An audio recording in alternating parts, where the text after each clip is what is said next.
"I suppose you are not going to live with me long, are you, Angel?" she asked, the sunk corners of her mouth betraying how purely mechanical were the means by which she retained that expression of chastened calm upon her face.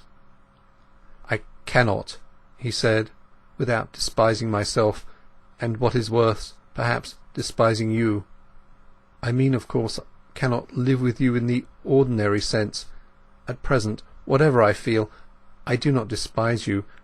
And let me speak plainly, or you may not see all my difficulties. How can we live together while that man lives?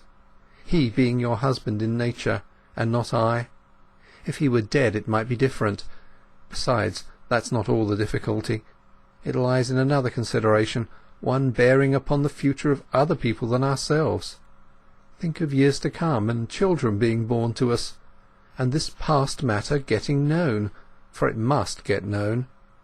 There is not an uttermost part of the earth but someone comes from it or goes to it from elsewhere. Well, think of wretches of our flesh and blood growing up under a taunt which they will gradually get to feel the full force of with their expanding years. What an awakening for them! What a prospect!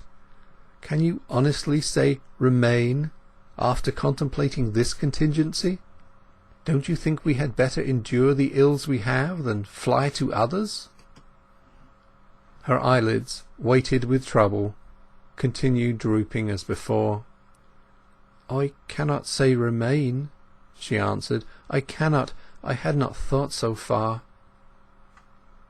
Tess's feminine hope, shall we confess it, had been so obstinately recuperative as to revive in her surreptitious visions of a domiciliary intimacy continued long enough to break down his coldness even against his judgment.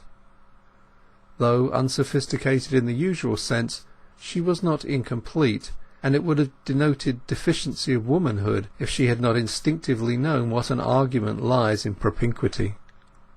Nothing else would serve her, she knew, if this failed. It was wrong to hope in what was the nature of strategy, she said to herself, yet that sort of hope she could not extinguish. His last representation had now been made, and it was, as she said, a new view.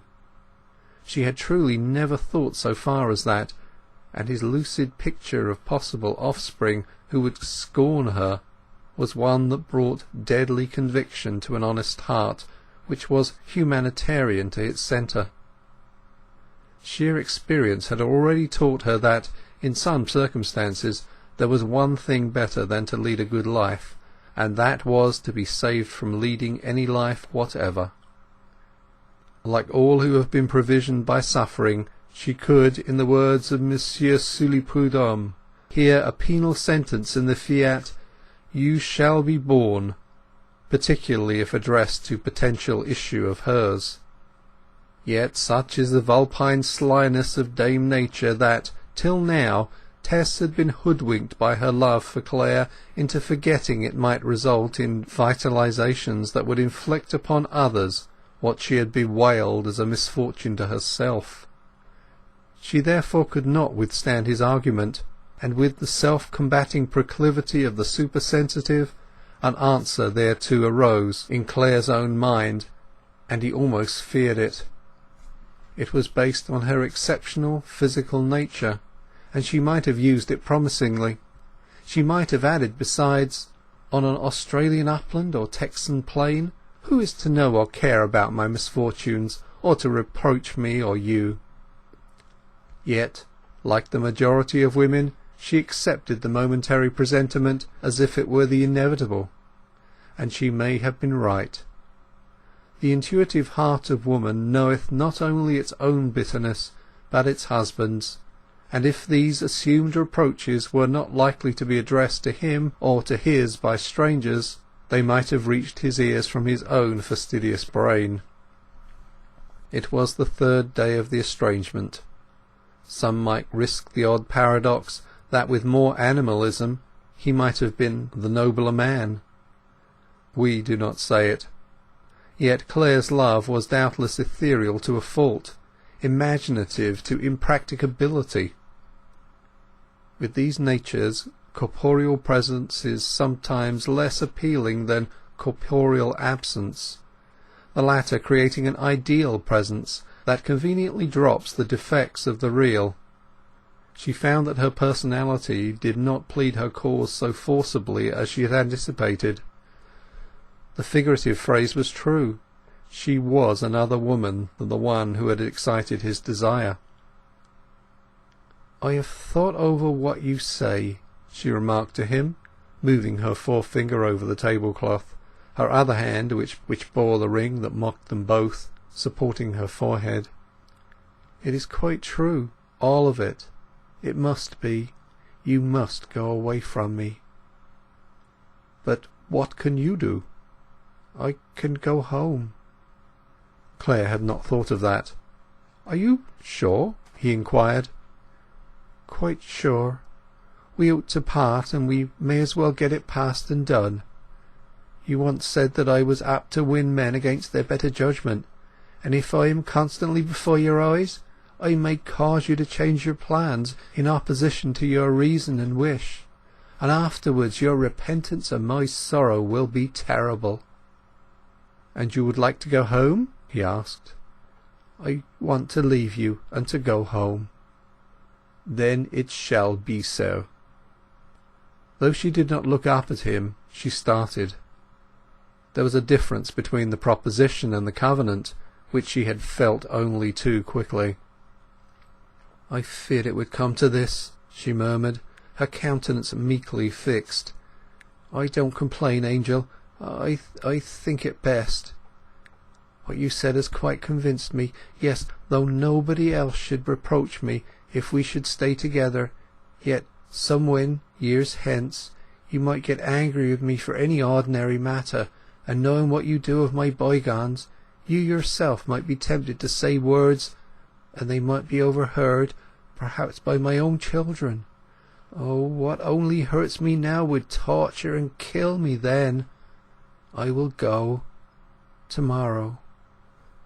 And I shall not stay here, though I didn't like to initiate it.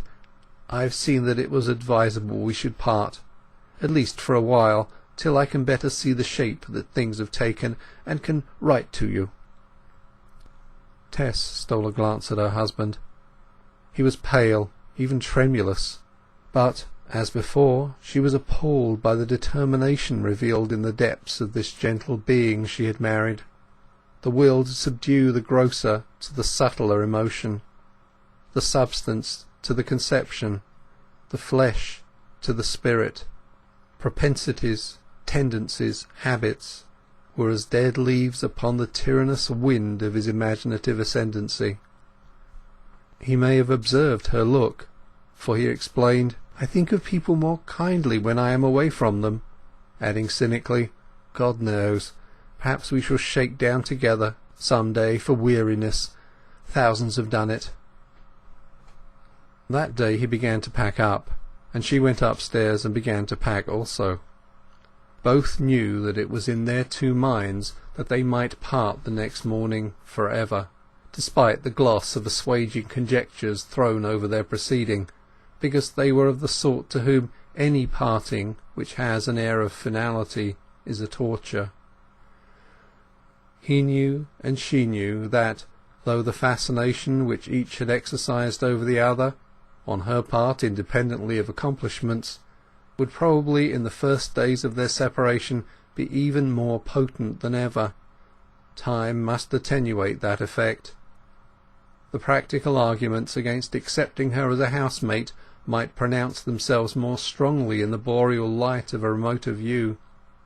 Moreover, when two people are once parted, have abandoned a common domicile and a common environment, new growths insensibly bud upward to fill each vacated place. Unforeseen accidents hinder intentions, and old plans are forgotten. End of chapter 36.